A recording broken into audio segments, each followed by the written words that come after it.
그리스도인이라면 모두가 두 가지의 꿈을 가지고 있습니다. 그 두 가지의 꿈 중에 첫 번째는요, 바로 하나님을 경험하는 것입니다. 여러분, 하나님 경험하기를 원하시죠? 예, 하나님을 경험하기 원하기 때문에 예배의 자리를 사모하는 것이고, 하나님을 경험하기 원하기 때문에 우리는 찬양하고 기도하며 하나님과 동행하기를 꿈꾸는 것입니다. 그런데 하나님과 동행하는 것, 하나님을 경험하는 것과 함께 또 다른 꿈이 있는데요, 그것은 바로 하나님께 쓰임받기를 원하는 것이다 라는 거예요. 저는 오늘 낙원의 성도님들이 하나님께 쓰임받는 인생들이 될 수 있길 예수님의 이름으로 간절히 축복합니다. 우리가 구원받은 것으로 만족해서는 절대 안 돼요. 우리는 구원받은 자로서, 하나님께 속한 자로서 하나님께서 원하시고 기뻐하시는 일에 사용되어지는, 하나님께 택함 받아서 하나님께서 우리를 사용하시는 그 위치에까지 이르러야 한다라는 것입니다. 저는 우리 낙원교회 성도님들 한 분 한 분이, 특별히 오늘 수요 예배에 나오신 여러분들 안에 이러한 놀라운 역사가 일어날 수 있길 먼저 예수님의 이름으로 간절히 소원하고 축복합니다. 근데 문제가 있어요. 그 문제는 무엇이냐면 하나님께서는 아무나 사용하지 않는다라는 거예요. 모든 사람들을 사용했으면 참 좋겠는데 하나님께서는 모든 사람들을 사용하는 것이 아니라 하나님의 특별한 기준과 하나님의 선택에 의해서 사용하시는 사람들이 정해져 있다라는 것이죠. 여러분 아마 많이 들어보셨을 것입니다. 하나님의 속성을 이야기할 때 무소부재라는 말을 종종 사용하곤 합니다. 무소부재, 무슨 말일까요? 하나님께서는 없는 곳이 없이 모든 곳에 하나님께서 계신다라는 뜻입니다. 그런데 존 파이퍼나 토저 같은 개혁주의 신학자, 쉽게 말하면 우리 개신교 신학자를 이야기할 수 있습니다. 그 신학자들과 설교자들, 목사님들에 의해서 선포되는 말씀 중에 한 가지가 이런 거예요. 하나님은 모든 곳에 계시지만 모든 곳에서 역사하시는 것은 아니다라는 거예요. 하나님께서는 우리를 구원하시고 우리를 사랑하시고 우리를 구원하시고 우리를 하나님의 자녀로 삼으셨지만 하나님의 자녀로 삼은 우리 모두를 통해 역사하시는 것은 아니다라는 것입니다. 하나님께서는 아무나 사용하는 것이 아니라 특정한 마음을 가진 사람, 그리고 특별한 영적 자세를 가진 사람들을 선택해서 사용하신다라는 것이에요. 오늘 본문의 느헤미야가 바로 그 대표적인 사람이었습니다. 하나님께서 사용하는 사람이 어떤 사람인지를 우리에게 보여주는 아주 대표적인 모습을 우리에게 보여주고 있다라는 것입니다. 저는 오늘 말씀에 나오는 느헤미야를 통해서 하나님께 사용되는 사람이 어떠한 사람들이고, 그리고 우리는 어떻게 하나님께 사용될 수 있는지를 깨닫고 배울 수 있는 그러한 은혜가 있기를 예수님의 이름으로 간절히 축복합니다. 여러분, 느헤미야는 포로였습니다. 포로의 신분으로 느헤미야는 페르시아에 있었던 사람이에요. 그런데 놀랍게도 페르시아 왕궁에서 일할 수 있는 기회가 주어졌다라는 것이죠. 여러분, 포로의 신분으로 페르시아 왕국에서 일할 수 있다라는 것은 느헤미야에게 있어서는 매우 큰 축복, 매우 큰 복이었습니다. 그래서 느헤미야는 우리 대부분과 같이 얼마든지 안정적인 직장에서, 편안한 환경에서, 그리고 개인적인 성공을 누리며 살아갈 수 있는 사람, 그런 환경에 있는 사람이었다라는 것이죠. 그런데 어느 날 그를 찾아온 그의 동생 하나니와 예루살렘에서 돌아왔던 그 사람들의 말을 듣고 이 느헤미야 인생이 180도로 변화되어지게 됩니다. 그 전까지는 어떠한 모습으로 살았는지 몰라요. 하나님을 사랑하는 마음은 분명히 있었던 것 같습니다. 그러나 그에게 민족을 구원하고자 하는 마음이 있었는지 없었는지 알지 못합니다. 하지만 분명한 것은 우리 느헤미야 1장 1절에서 시작되어지는 그 동생 하나니와 이스라엘에서 돌아온 사람들의 말을 들은 뒤로부터 느헤미야는 삶의 방향과 마음이 바뀌기 시작했다라는 거예요. 그의 동생 하나니와 그 예루살렘에서 온 사람들의 말을 느헤미야가 듣게 됩니다. 우리 느헤미야 1장 3절 말씀인데요, 함께 읽겠습니다. 그들이 내게 이르되 사로잡힘을 면하고 남아있는 자들이 그 지방 거기에서 큰 환난을 당하고 능욕을 받으며 예루살렘 성은 허물어지고 성문들은 불탔다 하는지라 라고 말하는 음성을 듣게 된 거예요. 이 음성을 듣자마자 느헤미야는 이 예루살렘에 대한, 예루살렘 백성들에 대한 긍휼함을 느끼기 시작했다라는 것입니다. 느헤미야가 하나니아와 예루살렘으로부터 온 그 사람들로부터 이 말씀을 들었을 때, 느헤미야 1장 3절 말씀, 예루살렘 성은 허물어지고 성문들은 불탔고 예루살렘에 남아있는 사람들은 조롱을 당하고 환난을 당하고 있습니다 라는 이 말을 듣자마자 그에게는 그 예루살렘의 사건이 단순하게 지리적, 물질적 문제가 아니라 바로 영적으로 파괴되어 버린 예루살렘의 모습, 이스라엘의 모습으로 다가오기 시작했다라는 거예요.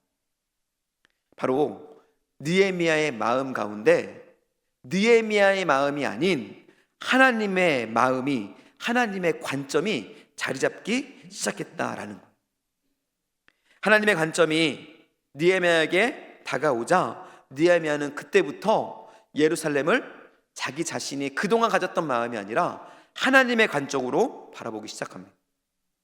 예루살렘을 향한 하나님의 깊은 안타까움과 아픔을 느끼게 되었고, 그 마음을 느끼게 되자 느헤미야는 예루살렘을 바라보며 충격과 슬픔에 빠지게 되었다라는 것이죠.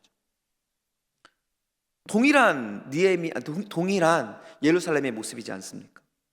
그 전에도 분명 예루살렘에 대한 소문을 들었을 거예요.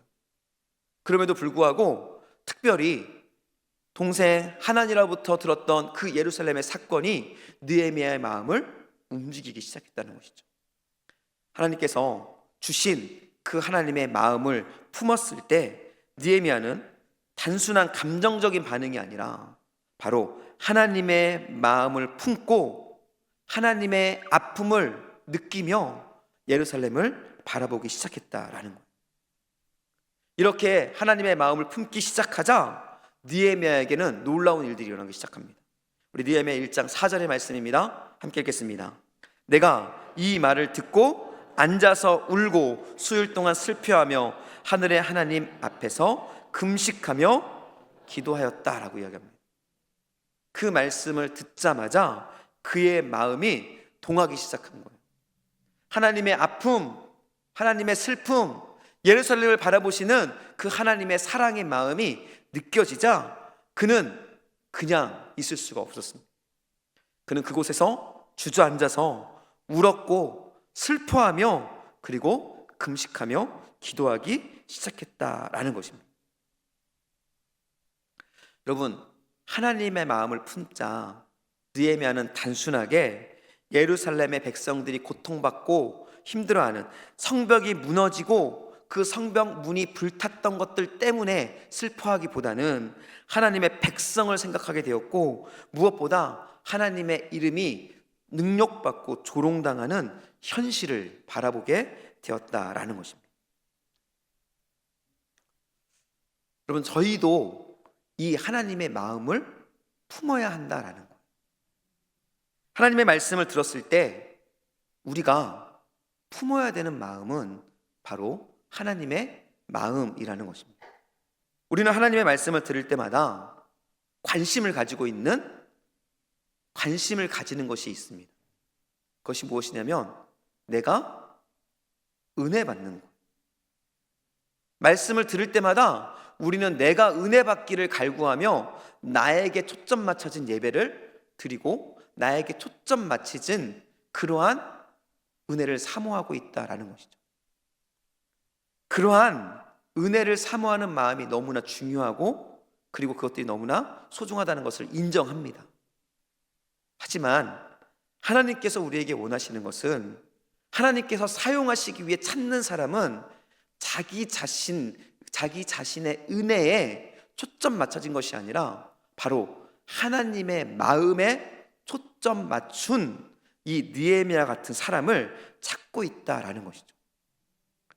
여러분, 하나님의 말씀을 들을 때, 하나님께서 여러분에게 어떤 음성을 들려주실 때 여러분, 내가 감격스럽고 나에게 눈물이 나는 것 너무나 중요합니다. 하지만 그것을 뛰어넘어서 그 말씀을 주시고 그 은혜를 주실 때 가지고 계시는 하나님의 마음을, 하나님의 생각을 발견할 수 있는 것, 이것이 바로 하나님께 사용되어지는 사람들의 특징이라는 것입니다.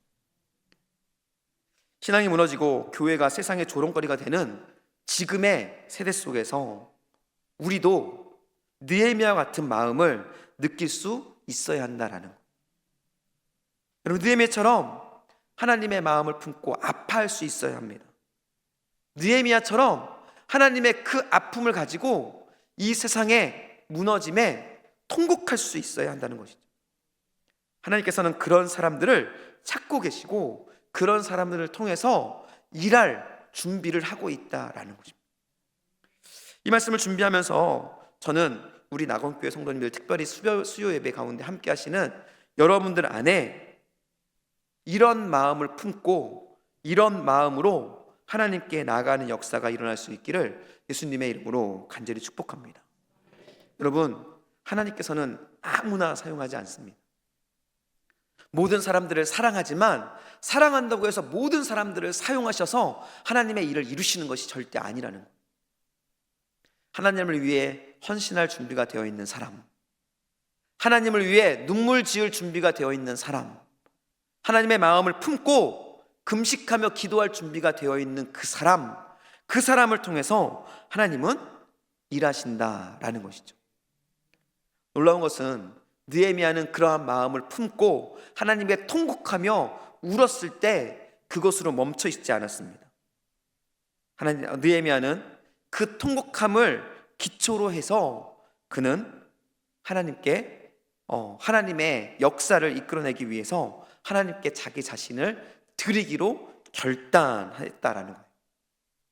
느헤미야는 회개하고 돌아오면 회복하겠다라는 하나님의 약속을 붙잡았습니다.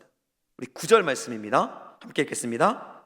만일 내게로 돌아와 내 계명을 지켜 행하면 너희 쫓긴 자가 하늘 끝에 있을지라도 내가 거기서부터 그들을 모아 내 이름을 두려고 택한 곳에 돌아오게 하리라 하신 말씀을 이제 청하건대 기억하옵소서. 느헤미야는 하나님의 마음에 통곡하는 것을 뛰어넘어서 그 통곡의 마음을 가지고 하나님의 약속을 기억하고 발견하며 그 약속이 이 땅 가운데 이루어지기를 기도하기 시작했다라는 것입니다. 그리고 그 약속이 이루어지기 위해서, 그 약속이 성취되기 위해서, 하나님의 뜻이 이 땅 가운데 일어나기 위해서 느헤미야는 자기 자신을 하나님께 드리는 산 제물, 이스라엘 예루살렘을 향한 산 제물로 드리기로 결단했다라는 거예요. 그러면서 그는 산 제물로서 예루살렘을 살리기 위해 기도하고 금식하며 회개하는 일들을 시작했다라는 것입니다.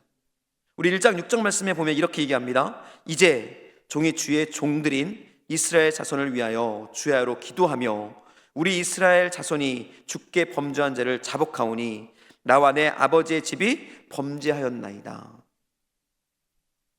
이스라엘의 죄, 예루살렘의 죄, 그들의 조상들의 죄를 그가 끌어안고 그가 하나님께 기도하는 거예요.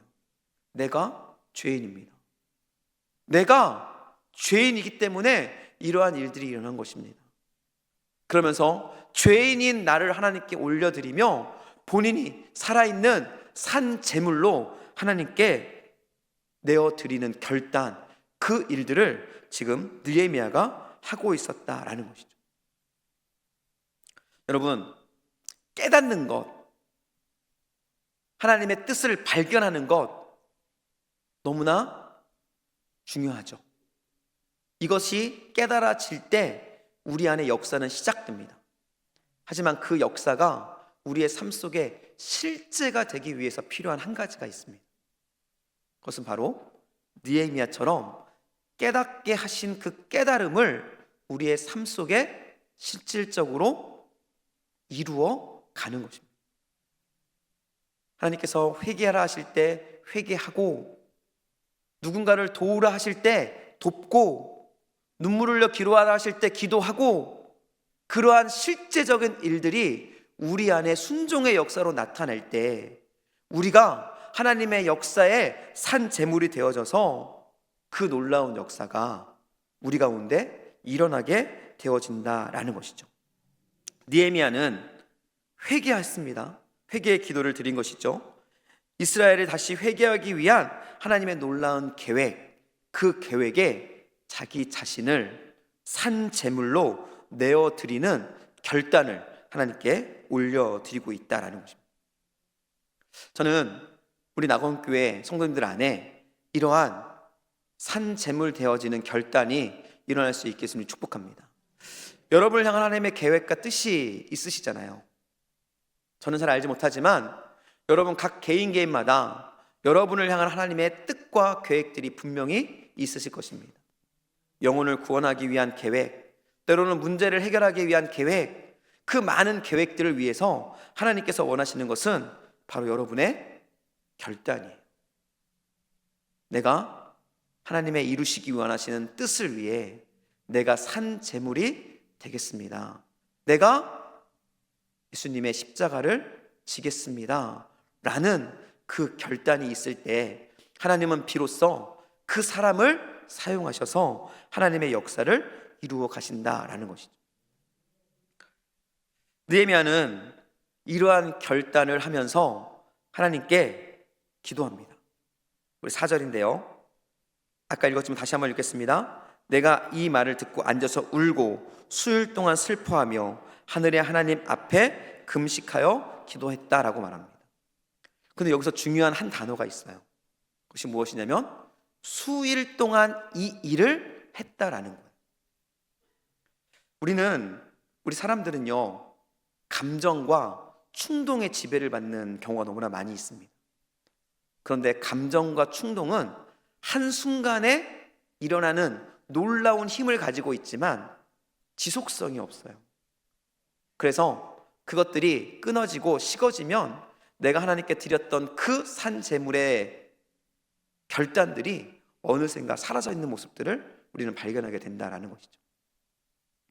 느헤미야가 하나님의 일을 이룰 수 있었던 것, 하나님께 끝까지 사용되어서 하나님의 놀라운 역사를 이루므로 예루살렘을 세울 수 있었던 것, 회복시킬 수 있었던 것은 바로 수일 동안 하나님 앞에 자기 자신을 내어드리는 시간들을 가졌기 때문이라는 것이. 하나님의 마음을 품고 하나님 앞에 그 마음, 하나님의 뜻을 이루기 위해 나를 살아있는 제물로 드리는 그 일들과 함께 우리 안에 또 한 가지 필요한 것이 있습니다. 그것이 바로 하나님과 교제하며 하나님의 말씀을 묵상하고 그로 인해서 하나님이 주신 그 마음을 나의 것으로 완전히 받아들이는 거예요. 단순하게 깨닫고 느낀 것으로는 이루어질 수 없습니다.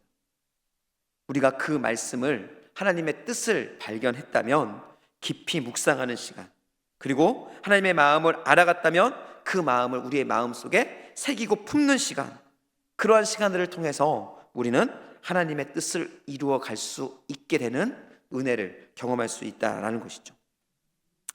하나님께서는 이러한 결단의 시간과 숙고의 시간을 보낸 느헤미야의 산 제물 되겠습니다라는 결단을 하나님께서는 받아주셨습니다.